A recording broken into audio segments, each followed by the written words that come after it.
Bryan O'Rourke here for IHRSA's Ask an Industry Leader. We have a great question from Harris today, and I look forward to answering it.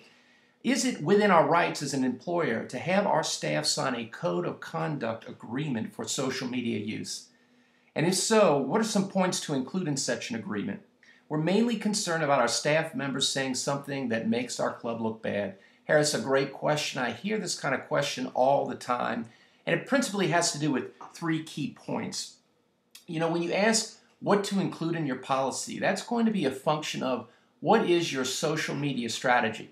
A lot of organizations don't really have that defined yet, and therefore, when you don't have what you're trying to accomplish very clearly set forth, it's hard to know what you're going to want that policy to include. Some organizations want to include their employees in their strategy, which is smart. Others are more controlling, which relates to the second item. What is your culture like? And that's very important. You know, again, really good companies that use social media and have very effective strategy typically integrate their employees into that strategy. And so the policy is going to be very reflective of that culture. So this is something you really need to put some thought in if you haven't already, which leads to a final point. Where are you located?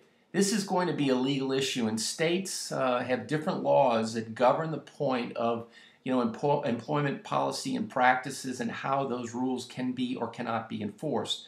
So regrettably, you're going to have to, talk to a lawyer in your area to know whether or not that policy you created is in fact, enforceable.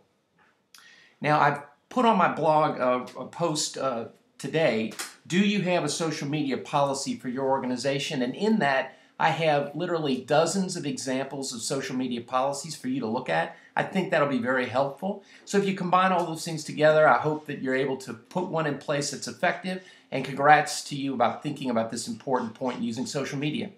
We'll look forward to the next question on this IHRSA series of Ask an Industry Leader soon. Thanks very much.